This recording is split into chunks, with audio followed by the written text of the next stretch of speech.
gap. Hello, I'm Nicole Haro, and I will be presenting high school dropout rates.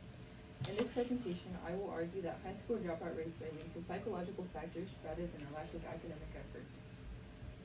The different perspectives researched were diverse backgrounds, for example, ethnicity and income level, individuals with mental health, females facing teen pregnancy, and males related to crime and drugs. But before proceeding, it is essential to understand where the dropout rates witnessed a significant decline. Starting with the COVID-19 pandemic. What is it? COVID-19 is a respiratory disease caused by the SARS-CoV-2 virus. Most recover without needing special treatment. However, some become dangerously ill and require medical attention. How is it transmitted? People in close contact, like a conversational distance.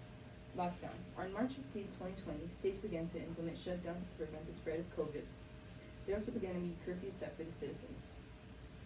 The effects. Narito from the University of Nigeria states that 35% of people struggled with financial losses, 52% had a loss of learning opportunities, 23% decreased their income, and 35% lost their jobs.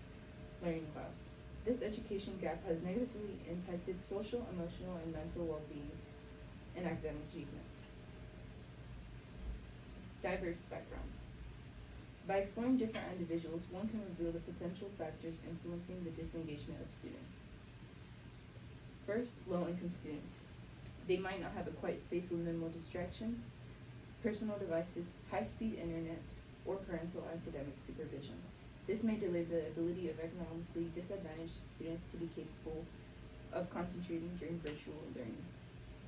90% of high-income students log into iReady regularly, while 60% of low-income do. This shows that most of the high-income students do have access to be able to sign into the remote learning. African American and Hispanics. Black students may fall behind 10.3 months and Hispanic students by 9.2 months in school. The great loss of education will take a while to come back from. Whites. According to Emma Dorn with McKinsey & Company, she states that the average Black or Hispanic student remains roughly 2 years behind the average white student. White students are also at an advantage similar to high-income students. Here is a graph showing that Black and Hispanic students are twice as likely as white students to have no live access to teachers. This includes in person, by phone, or by video. Average is 12%, whites with 8%, Blacks 15%, and Hispanics with 16%. Mental health of students. Isolation and quarantine. Teenagers were not the only ones who struggled with mental health during the pandemic. It was also all of society. There were increases in anxiety, depression, and post-traumatic stress disorder. Missing milestones. Students were devastated to discover that they would not receive a homecoming and prom, sporting events, senior week festivities, and graduation ceremonies. How does this relate to dropouts? Jordan Schultz-Korn, who works with the Department of Child and Adolescent Psychiatry, says, depression affects the psychosocial and school-related development of adolescents in a major way. They increase the risk of having a repeated year, dropping out of school, and being placed in special education. This indicates that depression can have a significant toll on the academic achievement of students. Making connections. The connections between the short story Through the Tunnel and inaugural address and the research topic was that one can use determination and courage to prevent high school dropouts. Overcoming obstacles is essential to be successful in education. The young boy is determined to explore the underwater tunnel parallel to Roosevelt, telling citizens not to be afraid of fear itself. Fear is what holds one back from achieving goals and aspirations. Teen pregnancy. Suzanne, an assistant principal at the school district of Lee County in Fort Myers, Florida, noticed that ladies were already struggling in classes before pregnancy. The pregnancy had just triggered or accelerated the decision to abandon their education. Managing the challenges of pregnancy throughout the journey is not easy, especially when deciding to pursue further education. And only about 50% of teen mothers receive a high school diploma by 22 years of age.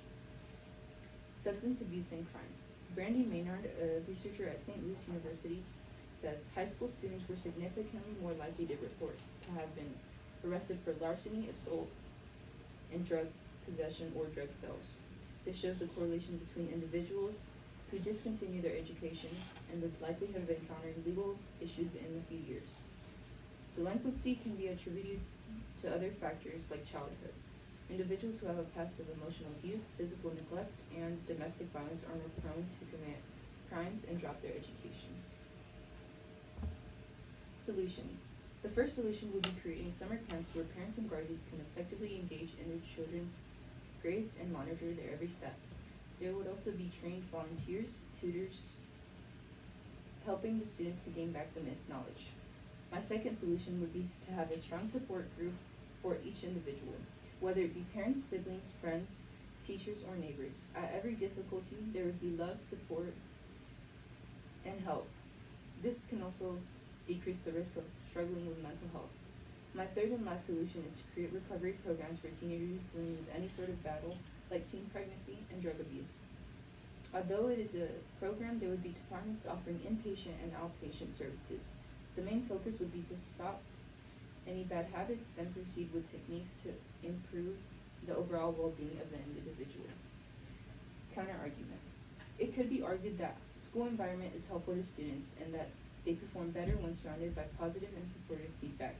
According to an article written by Strobel Education, a positive school climate supports students' emotional, social, and academic development. It impacts everything from student engagement to moral and academic development.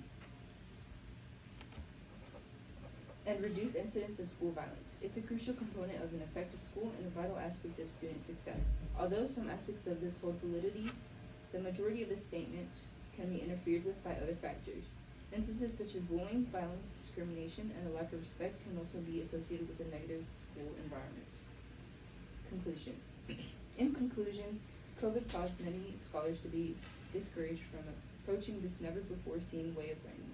They were faced with obstacles of major learning gaps, more specifically in Hispanics, Blacks, Whites, low incomes, and high income students. Mental issues due to the isolation of the pandemic and criminal activity and substance abuse seen in males, alongside adults' teen pregnancy. With the right programs and support from adults, students can get back on track for their education and how to prevent the number of dropouts from increasing. Here are my citations. Thank you.